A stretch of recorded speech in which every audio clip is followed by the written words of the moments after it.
Welcome back, everybody. It's 17 minutes past 7, and what a special guest we have for you this morning. A great treat. In fact, he is joining us for the rest of the hour here on the program, so you might be a little bit late for work. So just tell your bosses that it was because of South Africa's Chief Justice Mogoeng Mogoeng that you're late. I think it might help you. Anyway, he's been named the latest guardian of guidance for ethical leadership and adherence to good governance. He is the latest recipient of the Chairman's Guardian of Governance Award given by the Institute of Internal Auditors of South Africa.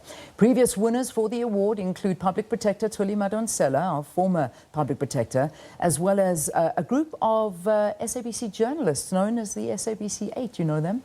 Well, Chief Justice Mogoeng Mogoeng is in studio with us this morning. What an honor. What a pleasure to have you here. Thanks for your time.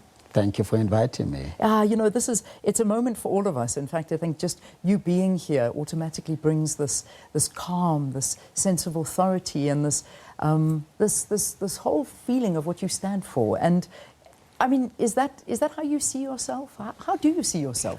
I see myself as an ordinary human being, privileged to occupy the position of Chief Justice and bring about whatever difference I can for the improvement of the lives of the people of South Africa, regardless of whether they are black or white. Yeah. I think it's a great privilege to be in South Africa at this time and to be one of the many difference makers out there. Yeah. I mean, this award to you, obviously, it means a lot. It is an award that recognizes you for what you have done throughout your lifetime, throughout your work, and what you stand for. When you heard that you were going to be the recipient of this award, what does it mean for you? Well, I really was shocked and humbled at the same time because I had no contact with any of those people. The truth be told, I didn't even know about the existence of the Institute. So it came as a big surprise to me. Yeah. I'm so happy about that. But I want to park that for a little bit, and I also want to park issues that are currently affecting the country, because we're privileged to have you for a little bit of time this morning. So we'll talk about that later. I want to go back in time, and I want to talk about you as a little boy, because the result that's sitting in front of us now and talking to South Africa and being our Chief Justice comes from somewhere, and that somewhere is a little place in the Northwest Province called Koffiekraal. Talk to us about your childhood. You know, Koffiekraal at the time was a very small village, didn't even have a secondary school, talk less of a high school. And you would hardly come across a small boy my age at the time who doesn't look after cattle or sheep or goats. And a number of strange things happened to young people that didn't quite make sense to us. We were forced to fight from time to time. The older ones would falsely suggest that your peer had insulted you, and the way to get you involved in a fight was to scoop loose soil and say you tip it over as a way of accepting the challenge. It didn't make sense to me why, when we are friends, we should be made to fight each other. It was only much later that I realized that, inappropriate as it is for present times, it was designed to toughen us up, to make us realize that life is full of challenges, and when they come your way, whether you like the challenge or not, learn to whack your way through it. Yeah. So, I mean, it was just, everything in your life happened in certain ways to prepare you for this position that you're in right now. Sure. Your parents, both laborers. In fact, your mom was a domestic worker. She was. What did your father do? He was an unskilled laborer. Yeah. He started off at Rustenburg Mines and ended up here around Krugersdorp, Leiparts Vlei. There was a firm called Holomore. It was a steel pipe manufacturing company. He worked there for the rest of his life until he retired. And yet he pulled you aside and said to you, my boy, I'm saving for your education. You're going to change the course of your life. And that was amazing from a man who was doing what he did to instill in you the importance of education. That must have been the greatest gift that you could ever have gotten from your parents. It was. My father and my mother were highly disciplined people. I remember him calling a family meeting one day and saying, it's very difficult to be an employee where I am now. He said, I have decided to deny myself whatever others are enjoying, to accumulate enough money so that any of my children who wants to study would have the resources available to study so that they don't have to suffer the way I have had to suffer all my life. Incredible. Your brothers, you had 2 brothers, right? I do. And did they go ahead and study as well? No. No? No. So you're the shining light in your family. I think I was the lucky one. Not the lucky one, the one who worked really, really hard. I mean, I want to bring up a story because you spoke of a young boy called Gordon Stoffberg. Yeah. Okay. Yeah. I've dug up this man's name. Wow.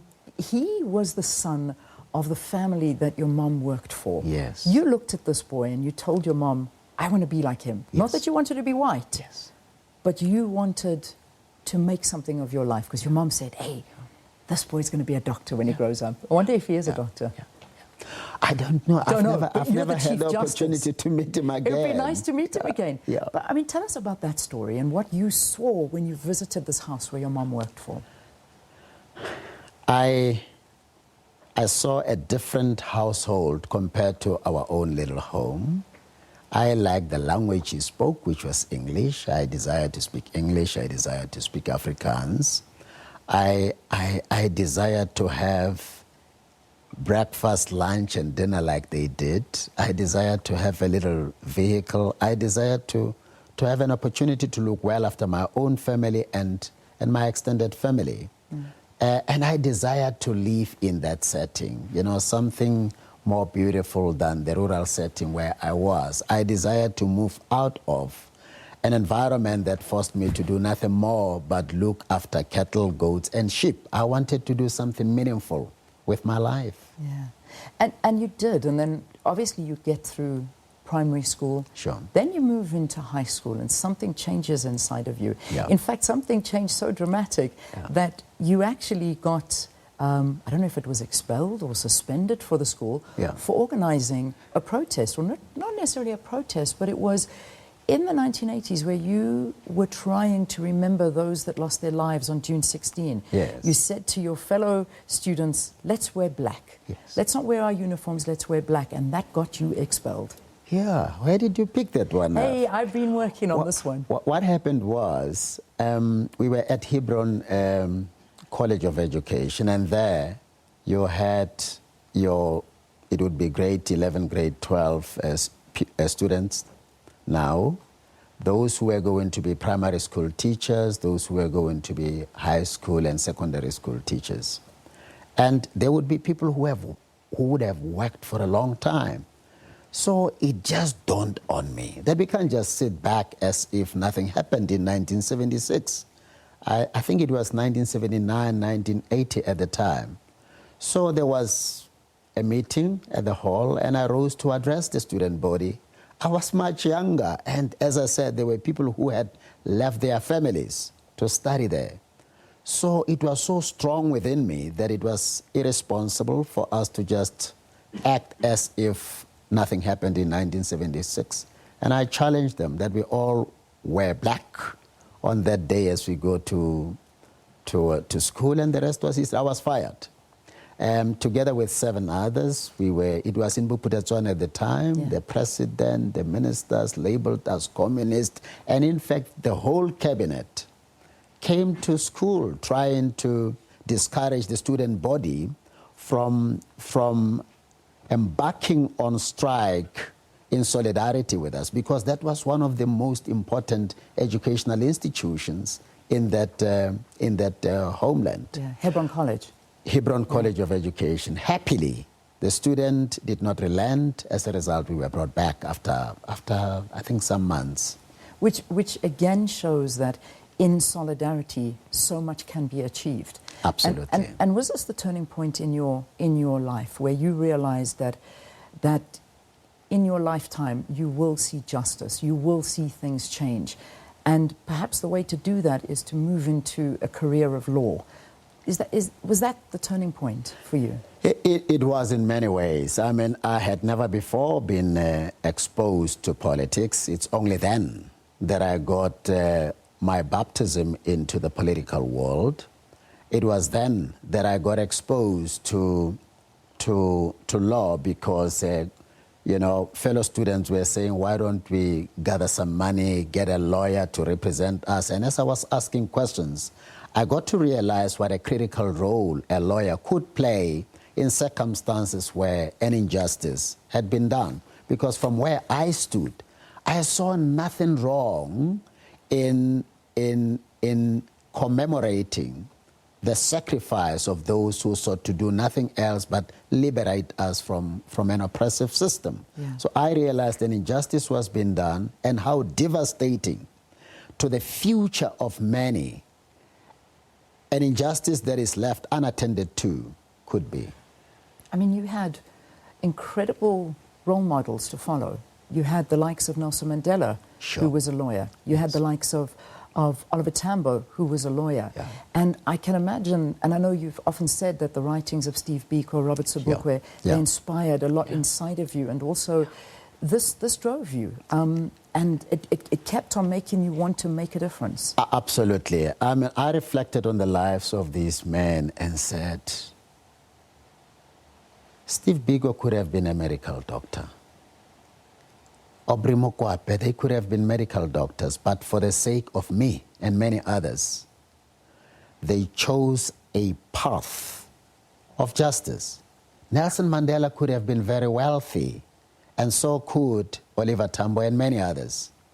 But in pursuit of justice and equity, they decided to sacrifice all that. They knew that their families would be exposed to untold suffering and misery. And yet, in pursuit of the greater cause, they put all that aside and put even their own lives at risk. So what challenges me all the time is, granted, I'm Chief Justice, but there are multitudes out there who are unemployed. There are multitudes out there who are uneducated, people who I know from time to time go to bed without food. So how can I then just stay in my comfort zone as if all is well? This is an opportunity to use this privilege, to use this position, not abuse it, but for the advancement of the cause of justice, because there is so much more that still needs to be done out there. I'm going to pause the conversation for now because we're going to continue with talking about you being part of the formation of the Constitution. In fact, you didn't ever think that this would happen. Yeah. Your time at the IEC, your then appointment as Chief Justice, and then we'll move into where we are right now as a country, and we'll continue this discussion. Stay with us. Our guest of honor that we're having breakfast with this morning is our Chief Justice of South Africa, and what an awesome, awesome time it is to have him here with us in studio. All right, let's quickly get your news head.